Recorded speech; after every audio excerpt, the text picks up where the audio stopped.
વાગ્યા સુધીમાં આપી દેવાનો છે. તો રેડી થઈ ગયો છે. અને હેલો, વેલકમ છે તમારું અમારા નવા બ્લોગમાં. તો અત્યારે વાગી ગયા છે બપોરના 12. બધું ઓલમોસ્ટ બધું જ કામ પતી ગયું છે. ખાલી હવે રોટલી કરવાની બાકી છે, બધા કપડાં ધોવાના બાકી છે. બીજું બધું મારું કામ પતી ગયું છે. કેમ ઝઘડો છો?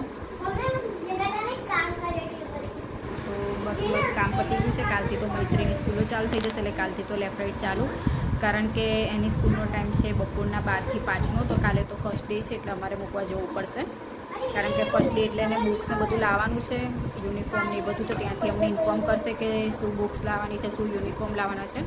તો ત્યાંથી અમને ઇન્ફોર્મ કરશે. તો કાલે અમારે મૂકવા જવું પડશે. પછી તો અમે રિક્ષા બંધાઈ દીધી છે, તો રિક્ષામાં જ જશે એ મૈત્રી.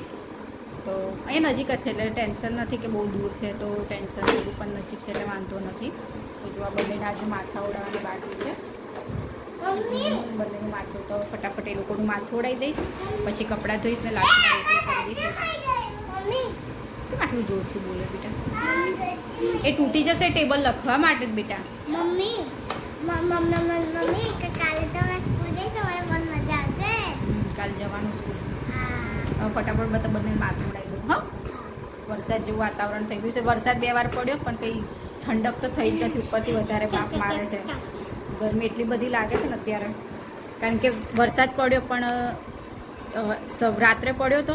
કાલે રાત્રે નહોતો પડ્યો, પણ એના 2 દિવસ પહેલાં રાત્રે પડ્યો હતો. તો એટલો વરસાદ પડ્યો, પણ અત્યારે એટલી બાફ મારે છે. અને રાત્રે પાછી ઠંડક થઈ જાય છે, એટલે જેવો વરસાદ જોઈએ એવો હતું. તો વરસાદ ચાલુ થશે, તો થશે ચાલુ. બસ હવે અત્યારે બધું કામ પતી ગયું છે. બેને માથા ઉડાવી દઈશ. ફરીથી મારે એક ઓર્ડર આવ્યો છે, જે પહેલાં જે મેં રૂમાલ કર્યો હતો એવો ને એવો ફરીથી બેબીના પગલા માટેનો રૂમાલ કરવાનો છે રેડી. તો બસ એ આજે હમણાં જ ઓર્ડર આવ્યો છે, તો એ રેડી કરી દઈશ હમણાં, કારણ કે બધું કામ પતી જાય પછી ડ્રો કરી દઈશ ને રાત્રે પછી એના ઉપર પેઇન્ટિંગ કરીશ. અને એ કાલ મારે બપોર સુધીમાં 11 વાગ્યા સુધીમાં તો આપી જ દેવાનો છે.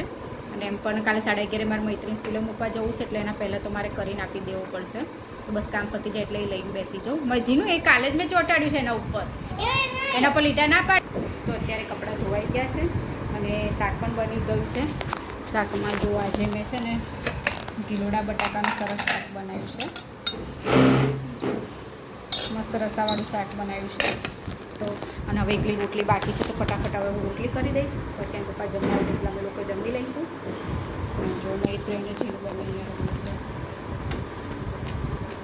શું કરે છે? અને તું એ હાથમાં તો ના પાડી છે ને આ લગાવવાની, ના લગાવવાની, માથામાં લગાવી દો.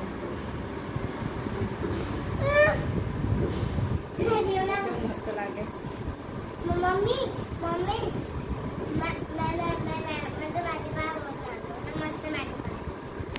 બસ હવે છે ને રોટલી કરી દઈશું, તમે લોકો જમી લઈશું. તો આજે પણ મારે છે ને બેબીને જે કંકુ પગલાંનો રૂમાલ હોય એનો ઓર્ડર આવ્યો છે. તો પહેલાં હું ડ્રો કરી દઈશ અને પછી બધું ઉપર પેઇન્ટિંગ કરીશ પહેલાં, કારણ કે પેન્સિલથી ડ્રો કરવું જરૂરી છે, માટે પહેલાં ડ્રો પર કરી દઈશ અને પછી છેલ્લા હું પેઇન્ટિંગ કરી દઈશ. તો ફટાફટ ચલો ડ્રો કરી દઈએ, કારણ કે કાલ સવારે મારે આપી દેવાનું છે માટે.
અત્યારે મારો રૂમાલ બનીને રેડી થઈ ગયો છે અને 6 વાગ્યાની લઈને બેઠી હતી, અત્યારે 8 વાગી ગયા છે.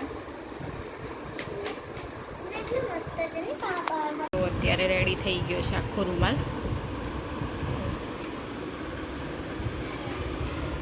કાલે મારે 11 વાગ્યા સુધીમાં આપી દેવાનો છે. તો રેડી થઈ ગયો છે અને કામ પણ બધું હજુ પડ્યું છે. જમવાનું બનાવવું છે તો ફટાફટ પહેલાં આ સૂકવવા મૂકી દઈશ. હવે જમવાનું બનાવી દઈશ.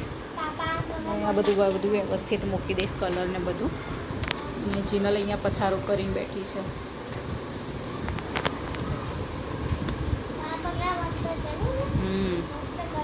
મસ્ત છે. તો આજનો બ્લોગ અહીંયા એન્ડ કરીશું. તો બધાને ગુડ નાઇટ, જય માતાજી. જે પણ અમારી ચેનલમાં નવા આવતા હોય તો ચેનલને સબસ્ક્રાઈબ કરી દેજો, વિડીયોને લાઇક એન્ડ શેર કરી દેજો અને અમારી ચેનલને સપોર્ટ કરતા રહેજો. તો મળીશું કાલે નવા ફરીથી ફ્રેશ બ્લોગમાં. આજનો બ્લોગ તો બહુ નાનો જ બન્યો છે કારણ કે અમે કશે બહાર ગયા નહોતા.